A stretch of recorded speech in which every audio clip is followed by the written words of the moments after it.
Hello my dear students, welcome to this next class of electrostat. तो last class में हम लोगों ने गॉस थ्योरम पढ़ा था। गॉस थ्योरम से रिलेटेड बहुत सारे क्वेश्चंस भी हो गए थे लास्ट क्लास में, और बेसिकली हमने एक दो एप्लीकेशंस पढ़ी थी गॉस थ्योरम की। हमने इलेक्ट्रिक फील्ड निकाला था due to a line charge.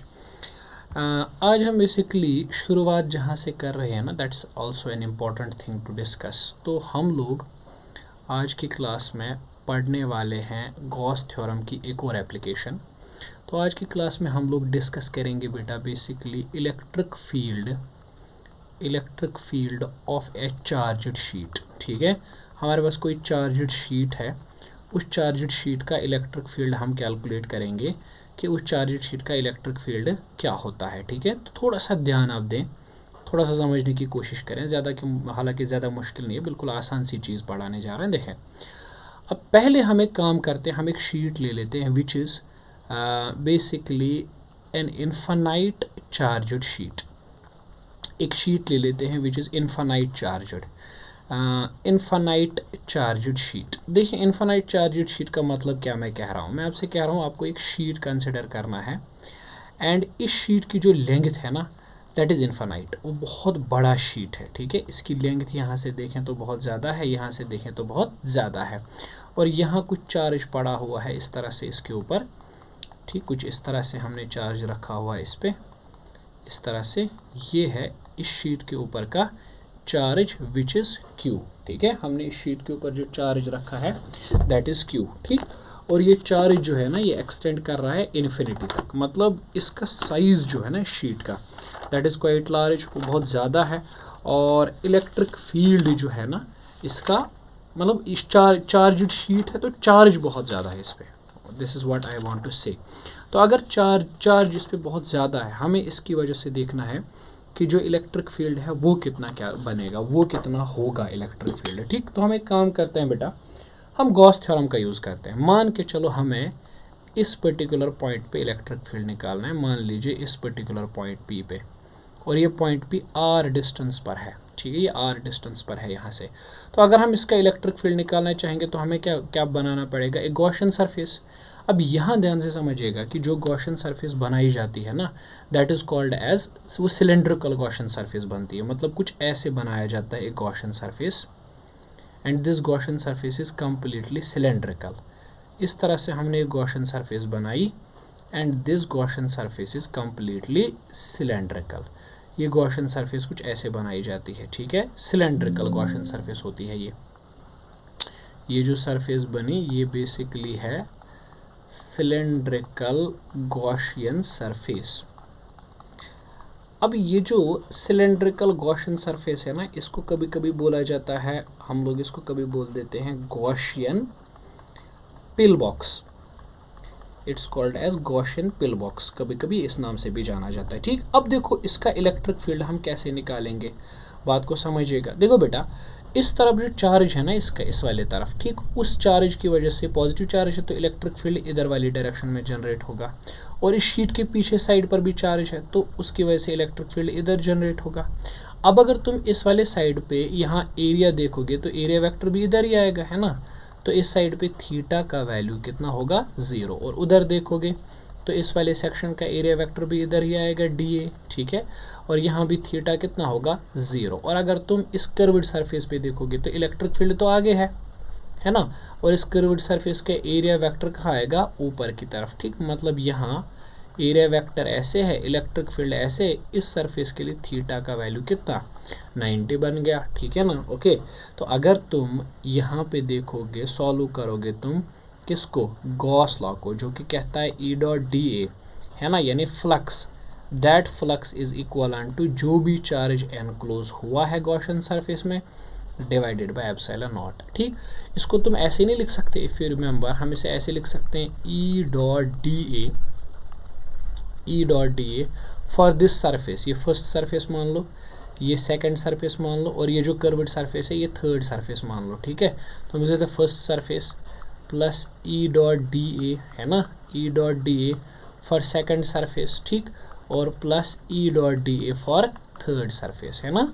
Flux 3 surfaces में से पास होगा, दैट इज इक्वल टू, अब कितना चार्ज एनक्लोज हुआ है यहाँ देखो, अब यहाँ गॉसियन सरफेस में कितना चार्ज हुआ है एनक्लोज, इस वाले पार्ट का एरिया क्या लिया हमने ए, और इसकी डेंसिटी अगर सिग्मा माने तो चार्ज जो है ना वो है sigma A upon epsilon naught. अब देखो फर्स्ट सरफेस के लिए तो थीटा 0 है, मतलब ये बन जाएगा यहाँ ई डी ए कॉस 0 है ना, प्लस सेकंड सरफेस का देखो, सेकंड सरफेस के लिए भी कॉस 0 है तो ये बनेगा E D A second surface, plus third surface के लिए ई डी ए, वहाँ तो 90 है तो 0, तो this become sigma A upon epsilon naught. अब देखो ये और ये देखो ई आएगा बाहर, यहाँ बचेगा इंटीग्रल डी ए है ना फर्स्ट सरफेस का, प्लस ई आएगा बाहर, यहाँ बचेगा सेकंड सरफेस का integral d A, that comes out to be sigma A upon epsilon naught. तो ये आएगा ई, इंटीग्रल डी ए क्या होता है एरिया, ई और यहाँ पे भी इंटीग्रल डी ए क्या है area, that comes out to be sigma A upon epsilon naught. This is 2 times E A, that is equal to sigma A upon epsilon naught. अब ए और ए गया and electric field comes out to be sigma upon 2 epsilon naught. अब देखो ये है electric field इस surface की वजह से जो जनरेट हुआ है। अब इस इलेक्ट्रिक फील्ड पे गौर करने वाली बात पता है क्या है, ये इलेक्ट्रिक फील्ड कांस्टेंट है, this electric field is constant in character, ठीक है, ये डिस्टेंस पे डिपेंड नहीं करता। मतलब अगर हम इलेक्ट्रिक फील्ड वर्सेस डिस्टेंस का ग्राफ बनाएंगे ना तो विल गेट कांस्टेंट लाइन कुछ ऐसे, विच मीन्स दैट कि ये जो चार्जड शीट होता है ना ये जनरेट करता है बेटा जी यूनिफॉर्म फील्ड को, it generates uniform field. Uniform field समझते हो, जिसका मैग्नीट्यूड डिस्टेंस के साथ चेंज नहीं हो रहा है, ठीक है। तो याद रखना एक चार्जड शीट बेसिकली सोर्स होता है यूनिफॉर्म इलेक्ट्रिक फील्ड का। Charged sheet always generates a field which is uniform in character, है ना। मतलब कुछ ऐसे समझाता हूँ मैं, सुनो।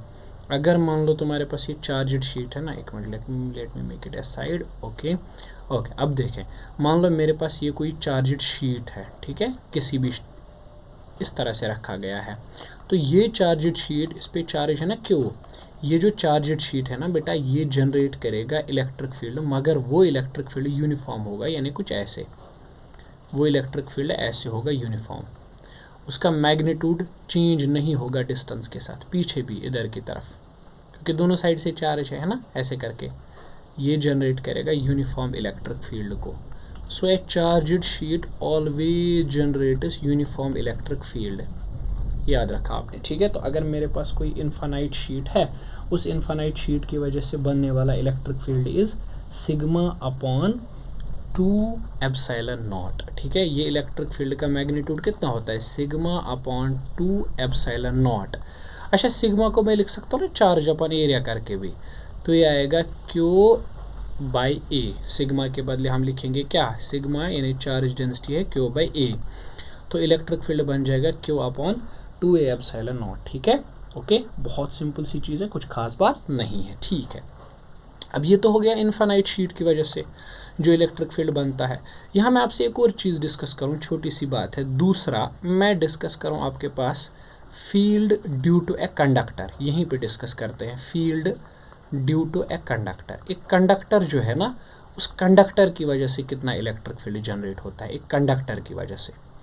इसको समझिएगा, बड़ी गहरी बात है, ठीक है। देखो, मान के चलो मेरे पास एक शीट, मेरे पास एक कंडक्टर है इस तरह से, एंड ये जो कंडक्टर है ना, ये मेरे पास एक कंडक्टर है। अब इस कंडक्टर में मान के चलो हमने कुछ चार्ज रखा हुआ है क्यू, ये इस तरह से कंडक्टर को हमने दिया, इसमें पंप किया हमने चार्ज, इसमें हमने चार्ज रख दिया, पंप कर दिया हमने इसके अंदर चार्ज, ठीक है। तो ये जो है ना, दिस इज कंडक्टर के अंदर चार्ज पंप्ड, हमने ये चार्ज दिया है, इसके अंदर चार्ज रखा हुआ है इस कंडक्टर के अंदर, ठीक।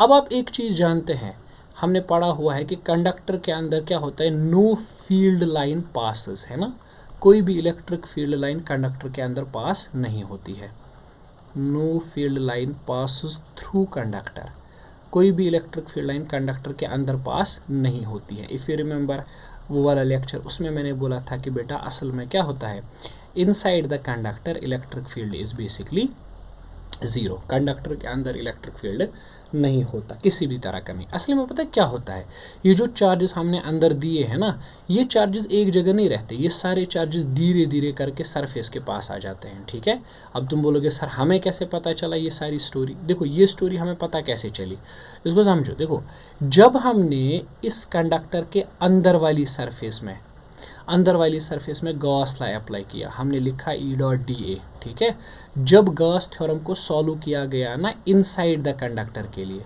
कंडक्टर के अंदर वाले पार्ट के लिए, तो हमने देखा ये E डॉट dA 0 के बराबर आया। ठीक, इसका मीनिंग क्या है? इसका मीनिंग ये बना कि इनसाइड में जो इलेक्ट्रिक फील्ड है वो कितना बन रहा है? वो 0 बन रहा है। ठीक है, इनसाइड में इलेक्ट्रिक फील्ड बिकम्स 0। तुम इसका मीनिंग समझ पा रहे हो? इसका मीनिंग ये है कि no charge resides inside, no charge resides inside the conductor. Conductor के अंदर कोई चार्ज नहीं रहता, बल्कि कंडक्टर के अंदर जो चार्ज होता है वो कहाँ आ जाता है? सरफेस के ऊपर। मतलब ये कंडक्टर कुछ ऐसे बन जाएगा, अगर ये कंडक्टर है ना, ठीक, सारा का सारा चार्ज जो तुमने अंदर दिया वो अब सरफेस पे आ जाएगा ऐसे करके। वो सारा चार्ज अब कंडक्टर की सरफेस के पास आ गया है बाहर की तरफ, है ना, सारा का सारा चार्ज कंडक्टर की सरफेस पे आ गया है ऐसे। ठीक है, तो ये जो है ना, ये है सरफेस चार्ज। ठीक, ये कौन सा चार्ज है? अंदर वाला नहीं है, ये अंदर तो था लेकिन ये कहाँ आ गया है? सरफेस पे। कंडक्टर के साथ हमेशा ऐसा होता है कि तुम चार्ज दोगे, वो चार्ज अंदर नहीं रहेगा, वो चार्ज हमेशा बाहर निकल के आएगा, सरफेस पे निकल के आएगा। ठीक है, ओके। अब देखो, अब तुम इसी के लिए गॉस लॉ सॉल्व करो, गॉस थ्योरम लगाओ और इसका इलेक्ट्रिक फील्ड निकालो। देखो मान लो मैं यहाँ निकालना चाहता हूँ electric field just outside the surface, surface के बिल्कुल बाहर, ज़्यादा दूर नहीं, आउटसाइड, जस्ट आउटसाइड में बोल रहा हूँ, just outside the surface, just outside surface, surface के बस आउटसाइड पे थोड़ा सा बाहर निकल के, है ना। तो तुमने कहा कि सर हम यहाँ ना बनाते हैं गॉसियन पिल बॉक्स। चलो हमने बना लिया सर गॉसियन पिल बॉक्स, देख लो ये बनाया सर हमने गॉसियन पिल बॉक्स। ठीक है, ये है गॉसियन पिल बॉक्स, इसको समझना है तुम्हें। अब इस पिल बॉक्स की अगेन 3 सरफेसेस तुम्हें दिख रही है ना। एक सरफेस तो ये वाली है जो तुम्हें दिख रही है ना, ऊपर वाली। एक सरफेस इसका बेस है ना, और तीसरी सरफेस कर्व्ड है कि नहीं। अब इलेक्ट्रिक फील्ड बताओ मुझे, पॉजिटिव चार्ज ऊपर की तरफ ऐसे इलेक्ट्रिक फील्ड जनरेट करेगा। यहाँ देखो इस वाली सरफेस के लिए, फर्स्ट वाली सरफेस के लिए इलेक्ट्रिक फील्ड भी ऊपर, एरिया वेक्टर भी ऊपर, अरे है कि नहीं, और थीटा का वैल्यू क्या? 0। ठीक है, थर्ड सरफेस के लिए इलेक्ट्रिक फील्ड ऐसे, एरिया वेक्टर तो ऐसे जाएगा ना परपेंडिकुलर, और थीटा कितना? 90। अब इस सरफेस के लिए सेकंड के लिए देखो, अब मुझे मत बोल देना फिर से एरिया 0 है। इस सरफेस के लिए इनसाइड का इलेक्ट्रिक फील्ड 0 है ना। थर्ड वाली सरफेस है, जो बॉटम वाली सरफेस है, उसमें इलेक्ट्रिक फील्ड 0 है। तो तुम सोच के देखो गॉस थ्योरम क्या लगेगी इस वाली ऊपर वाली सरफेस के लिए, बताओ। वो आएगा सर EDA, है ना, क्योंकि cos 0 1 होता है, प्लस थर्ड वाली सरफेस के लिए 0 सर, और सेकंड वाली सरफेस जो नीचे उसके लिए भी 0। That is equal to charge कितना? Sigma A upon epsilon naught. तो मैं इसको ऐसे लिख सकता हूँ E integral DA that is equal to sigma A upon epsilon naught. तो E, अब ये DA का वैल्यू क्या आएगा? A that is sigma A upon epsilon naught, A और ए कैंसिल, तो E का वैल्यू आ जाएगा सिग्मा अपॉन एप्सिलॉन नॉट। तो याद रखना ये है इलेक्ट्रिक फील्ड एक कंडक्टर की वजह से कितना? Sigma upon epsilon not. और ये देखो ये फील्ड किस तरह से जनरेट हुआ है, दिमाग लगाओ थोड़ा सा।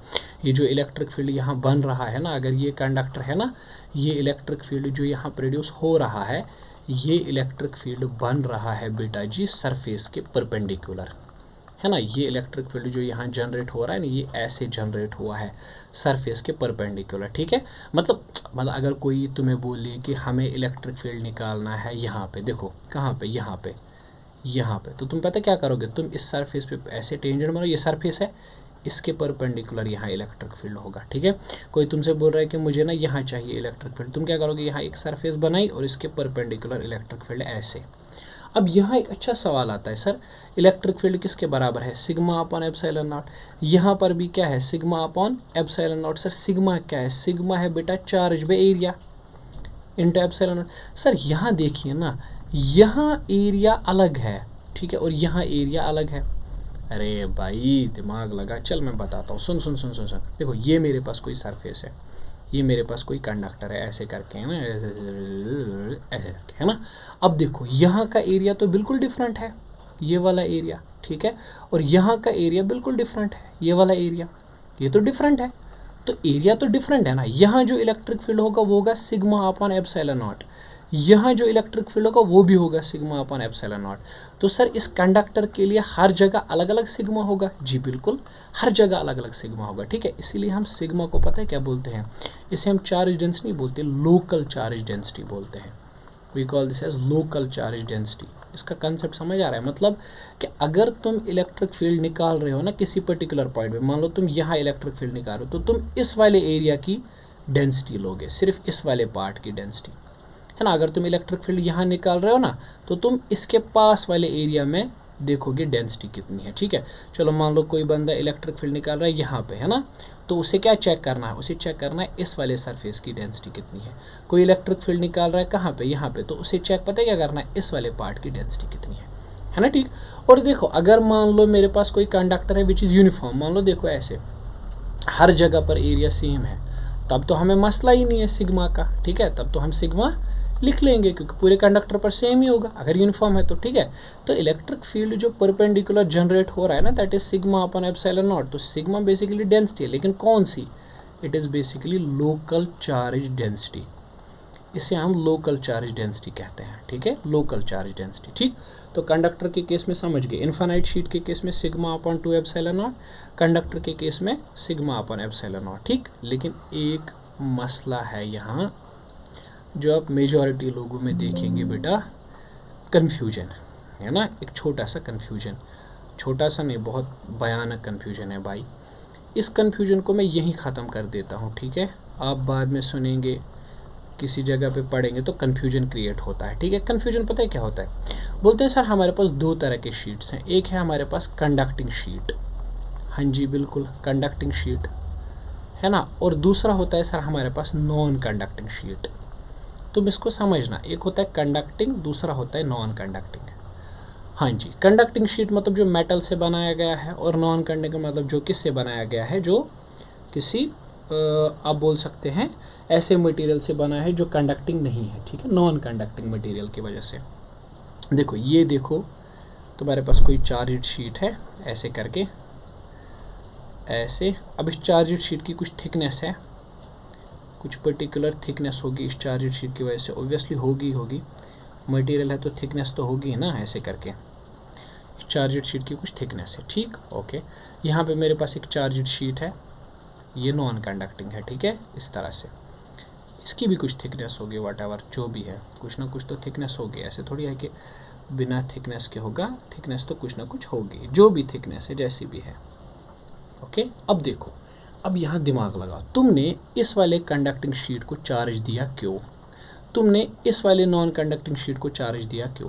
जब तुमने नॉन कंडक्टिंग शीट को चार्ज दिया ना, तो चार्ज इसकी एक सरफेस पे आके रह गया। मान लो तुमने चार्ज दिया फ्रंट सरफेस को, तो इस फ्रंट सरफेस पे चार्ज कितना आया, कितना जमा हुआ, क्यों, क्या ये चार्ज बैक सरफेस पे जाएगा, क्या ये चार्ज फैलेगा, नहीं फैलेगा सर, ये चार्ज नॉन स्प्रेडिंग है। क्यों, क्योंकि सर सरफेस ही कंडक्टिंग है, ये चार्ज नॉन स्प्रेडिंग है। क्यों, क्योंकि सर सरफेस नॉन कंडक्टिंग है ना, ऐसे थोड़ी कि कंडक्टर है। अब तुमने यहाँ चार्ज पंप किया तो क्या होगा, चार्ज स्प्रेड हो जाएगा। क्या होगा, क्या, जितना चार्ज सर फ्रंट सरफेस पे उतना ही चार्ज बैक सरफेस पे, ठीक है। यहाँ देखो फ्रंट सरफेस पे कितना चार्ज आएगा कंडक्टिंग के केस में, Q, back surface non conducting के केस में बैक सरफेस पे कितना चार्ज आएगा, नॉन कंडक्टिंग के केस में 0, क्लियर। लेकिन यहाँ देखो फ्रंट सरफेस पे कितना चार्ज आएगा, ठीक है, यहाँ सर आधा चार्ज यानी Q/2 फ्रंट सरफेस पे आएगा, और बैक सरफेस पे कितना चार्ज आएगा, Q/2, क्यों, क्योंकि सर कंडक्टर है, दोनों तरफ फैलेगा, ठीक है। अच्छा, अब इलेक्ट्रिक फील्ड पता है इसका कितना होता है, इसका electric field is sigma upon epsilon not. इसका इलेक्ट्रिक फील्ड पता है कितना होता है, sigma upon 2 epsilon not. Same है कि डिफरेंट है, ठीक है। Majority of the people will say sir different है। सेम कहाँ है सर, दिख तो रहा है, देखो उसका सिग्मा अपॉन एप्सिलॉन नॉट, उसका सिग्मा अपॉन 2 एप्सिलॉन नॉट। नहीं, मैं कह रहा हूँ ये डिफरेंट नहीं है, ये सेम है। सर कैसे सेम है, दिख तो रहा है डिफरेंट है, नहीं नहीं नहीं नहीं नहीं, नहीं। जो दिखता है वो होता नहीं है। देखो यहाँ ज़रा मुझे सिग्मा बताओ, फ्रंट साइड की सिग्मा कितना आएगा, सिग्मा आएगा सर फ्रंट साइड का चार्जेस क्यू बाई टू, एक साइड का, डिवाइडेड बाय एप्सिलॉन नॉट। तो सिग्मा कितना आया, q divide by two, sorry sigma is q divide by two divided by a, है ना, तो ये आएगा q divide by two a. अब यहाँ इलेक्ट्रिक फील्ड देखो, सिग्मा के बदले वैल्यू लिखो Q divide by two A epsilon naught, तो ये आया। लेकिन यहाँ सिग्मा कितना आएगा, यहाँ सिग्मा आएगा चार्ज अपॉन एरिया, क्योंकि यहाँ थोड़ी चार्ज क्यू है, क्यू बाई टू है। इलेक्ट्रिक फील्ड कितना आएगा, Q upon two A epsilon naught. तो मैं बात समझ आ रही है, देखो इलेक्ट्रिक फील्ड दोनों का क्या है, सेम है। मतलब ये रखो याद, अगर तुमसे कोई कह रहा है ना कि इलेक्ट्रिक फील्ड कंडक्टिंग का आता है sigma upon epsilon not, non conducting का आता है sigma upon two epsilon naught, ठीक है, तो उसको कहो कि ये दोनों सेम है। वो पूछेगा कैसे, उसको बोलो सिग्मा तो अलग अलग है ना, अगर हमने सेम चार्ज दिया हुआ है, सिग्मा तो अलग अलग है। एक के लिए सिग्मा कितना है, क्यू बाई ए इस वाले के लिए, और इसके लिए कितना है, q by two divided by a, ठीक है। तो बेसिकली इलेक्ट्रिक फील्ड दोनों का क्या है, सेम है। क्या मैं समझा पा रहा हूँ, क्या तुम समझ पा रहे हो कहानी को, ठीक है। बहुत सिंपल है, उसमें कुछ खास लॉजिक नहीं है, ठीक है। ओके, अब शीट की बात हो ही रही है तो कुछ एक आध चीज़ें और ले लेते हैं शीट के ऊपर। चलो मैं आपसे कह रहा हूँ, मेरे पास एक चार्जड, तुम समझना, मेरे पास एक चार्जड आइसोलेटेड कंडक्टिंग प्लेट है ना, heading is important, charged isolated conducting plate, charged isolated conducting plate. मेरे पास एक कंडक्टिंग प्लेट है which is charged but is isolated, है ना। मैं बनाऊँ, ठीक है, देखो मैं बनाता हूँ। देखो मान के चलो ये है मेरे पास एक प्लेट, ये है एक प्लेट मेरे पास, ओके, ये प्लेट है, ठीक है। अब इस प्लेट पे चार्ज है Q, है ना, ऐसे करके, रुको एक सेकेंड, हमने इस प्लेट पे चार्ज दिया है, ये कंडक्टिंग है। तो अगर हम इसमें पंप करेंगे चार्ज Q, अगर हम इसे चार्ज देंगे Q, आप जानते हो चार्ज यहाँ भी आएगा, कंडक्टिंग है तो फैलेगा दो साइड पे, और चार्ज यहाँ पर भी आएगा, ठीक है, ओके। ये आइसोलेटेड है। अब कितना उस साइड पे कितना इस साइड पे वो अलग बात है, उस पर हम डिस्कस कर सकते हैं बाद में, ठीक है। अब देखो मुझसे कहा गया है यहाँ इलेक्ट्रिक फील्ड निकालो इस पॉइंट P पे, ये सरफेस 1 है, साइड नंबर 1, ये साइड नंबर 2 है। ज़रा मुझे बोलो इस पॉइंट P पर इलेक्ट्रिक फील्ड फर्स्ट सरफेस की वजह से कितना होगा, इधर की तरफ, this is E1। Second surface वो भी पॉजिटिव चार्ज है, उसकी वजह से भी इधर की तरफ। अगर मैं यहाँ ले लूँ पॉइंट R, इस पे इलेक्ट्रिक फील्ड फर्स्ट सरफेस की वजह से इधर की तरफ E1, सेकंड सरफेस की वजह से इधर की तरफ, ठीक है, ओके। अगर मैं ये वाला पॉइंट ले लूँ, एक सेकंड, अगर मैं ये वाला पॉइंट ले लूँ, ये अंदर वाला पॉइंट, फर्स्ट सरफेस की वजह से इधर electric field E1, second surface की वजह से इधर इलेक्ट्रिक फील्ड E2, ये मान लो पॉइंट S है। अब मुझे एक एक करके इन सारे पॉइंट्स की इन्फॉर्मेशन चाहिए। चलो मुझे बोलिए सबसे पहले पॉइंट P के बारे में, इलेक्ट्रिक फील्ड कितना आएगा। पॉइंट P पर इलेक्ट्रिक फील्ड आएगा E1 plus E2। Point P पर जो इलेक्ट्रिक फील्ड आएगा E1 कितना आता है, शाबाश, E1 is the electric field जो एक साइड ने जनरेट किया, यानी Q divide by 2 epsilon not, E2 sigma upon 2 epsilon naught, ठीक है, दोनों की डेंसिटी तो सिग्मा ही है ना, तो electric field is simply sigma upon epsilon not. लेकिन किस तरफ, आई कैप, ये है इलेक्ट्रिक फील्ड जो पॉइंट P पे जनरेट हुआ है। अच्छा, पॉइंट Q पे कितना, पॉइंट Q पे अगर इलेक्ट्रिक फील्ड देखेंगे ना, पॉइंट Q नहीं है, पॉइंट R है वो, हाँ सॉरी, उस साइड पे, तो इलेक्ट्रिक फील्ड इतना ही आएगा सिग्मा अपॉन एप्सिलॉन नॉट, लेकिन उस तरफ आएगा यानी माइनस आई कैप, ठीक है। इसी तरह से मुझे बोलिए पॉइंट S पे कितना इलेक्ट्रिक फील्ड होगा। पॉइंट S इनसाइड का पॉइंट है, कंडक्टर के अंदर का पॉइंट, ठीक है। अब मुझे बताओ इलेक्ट्रिक फील्ड कितना, that will be sir magnitude of E1 minus E2।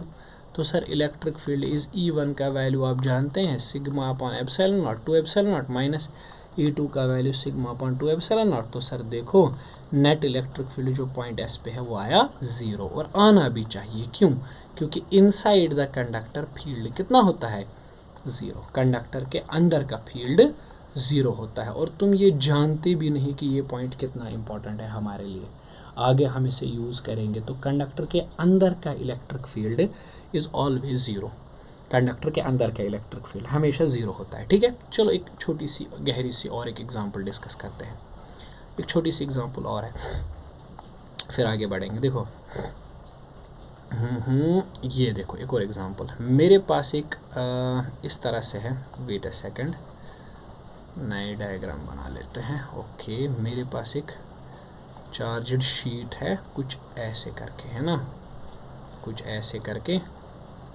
दूसरा चार्जड शीट है कुछ ऐसे करके। ओके, एंड इस चार्जड शीट की डेंसिटी सिग्मा 1, इसकी डेंसिटी सिग्मा 2। इस पे भी मैंने डाला हुआ है पॉजिटिव चार्ज, ढेर सारा पॉजिटिव चार्ज, और इस पे भी डाला हुआ है मैंने ढेर सारा पॉजिटिव चार्ज। दोनों पे मैंने पॉजिटिव चार्ज डाला, बहुत सारा पॉजिटिव चार्ज, बहुत ही ज़्यादा। ओके ओके ओके ओके, ठीक है। मुझे 3 पॉइंट्स दिए गए हैं। ये है, इसको कह देते हैं हम लोग रीजन नंबर फर्स्ट, इसको कह देते हैं रीजन नंबर सेकंड, इसको कह देते हैं रीजन नंबर थर्ड। ओके, हमें इन तीनों रीजन्स में इलेक्ट्रिक फील्ड बताना है। चलो ये पॉइंट ले लेते हैं, यहाँ ये पॉइंट ले लेते हैं, यहाँ ये पॉइंट ले लेते हैं। अब मुझे बताया जाए कि सिग्मा 2 इस सरफेस की वजह से, ये सेकंड सरफेस, ये फर्स्ट है, फर्स्ट की वजह से इलेक्ट्रिक फील्ड इधर की तरफ होगा E1, सेकंड की वजह से भी इधर की तरफ ही होगा पॉजिटिव चार्ज का। यहाँ देखो इस पॉइंट पर फर्स्ट की वजह से इधर होगा, ये इनफाइनाइट शीट्स हैं, सेकंड की वजह से इधर होगा। यहाँ पर देखो, यहाँ फर्स्ट की वजह से इधर होगा, सेकंड की वजह से इधर होगा। डायरेक्शन तो समझ आ रही है ना तुम्हें, ठीक है।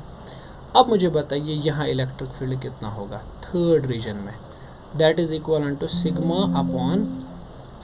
1 upon 2 epsilon naught plus sigma 2 upon 2 epsilon naught, ठीक है। तो यहाँ 1/2 एप्सिलॉन नॉट कॉमन, यहाँ आएगा सिग्मा 1 प्लस सिग्मा 2 आई कैप, ठीक है। ये हो गया इलेक्ट्रिक फील्ड कहाँ पे, उस पर्टिकुलर पॉइंट पे थर्ड रीजन में, ठीक है। यहाँ इलेक्ट्रिक फील्ड यहाँ इतना ही आएगा, 1/2 epsilon naught sigma 1 plus sigma 2 minus i cap. यहाँ का इम्पोर्टेंट है कितना, E is equal to opposite में है ना, 1/2 epsilon naught sigma 1 minus sigma 2, और डिपेंड करेगा सिग्मा 1 बड़ा है सिग्मा 2 बड़ा है, उस हिसाब से हम डायरेक्शन डिसाइड करेंगे, है ना। अगर सिग्मा 1 ज़्यादा है तो E1 ज़्यादा होगा, सिग्मा 2 ज़्यादा है E2 ज़्यादा होगा, ठीक। बट खास बात पता है क्या है, अगर दोनों डेंसिटीज़ बराबर हैं तो इस रीजन में नेट इलेक्ट्रिक फील्ड कितना जनरेट होगा, 0। इस रीजन में नेट इलेक्ट्रिक फील्ड 0 होगा, और इस रीजन को हम लोग कह देंगे electrostatically shielded region. It is electrostatically shielded region. यहाँ इलेक्ट्रोस्टैटिक शील्डिंग है, मतलब मैं समझाता हूँ। देखो अगर तुम एक बॉक्स क्रिएट करोगे ना, ऐसे करके तुमने एक बॉक्स बनाया, तुम देखो तुमने एक क्यूबॉइडल बॉक्स बना लिया, कंडक्टिंग बॉक्स। तुमने ऊपर चार्ज रखा, नीचे चार्ज रखा, दाएं चार्ज रखा, बाएं चार्ज रखा, फ्रंट सरफेस पे चार्ज रखा, बैक सरफेस पे चार्ज रखा, और खुद तुम बैठ गए सेंटर पे। यहाँ यकीन मानो जो ऊपर और नीचे अगर तुमने डेंसिटी बराबर रखी है, ये तो 2 पैरेलल प्लेट्स हो गए ना, तो इसकी और इसकी वजह से नेट फील्ड 0, लेफ्ट और राइट वाले की वजह से नेट फील्ड 0, फ्रंट और बैक वाले की वजह से नेट फील्ड 0। तो ओवरऑल में इस पॉइंट पे नेट फील्ड क्या है, 0। तो तुम अंदर रह सकते हो without any field, without any force. So हम इसे बोलेंगे इलेक्ट्रोस्टैटिकली शील्डेड रीजन। समझ आ रही है बात। हाँ, तुम साइड उसको टच करोगे तो करंट फील होगा, चार्ज फ्लो करेगा, बट जब तक तुम उसके अंदर बैठे हो तुम्हें फील्ड फील नहीं होगा, ठीक है। आगे वाली क्लास में हम इसके बाद डिस्कस करेंगे।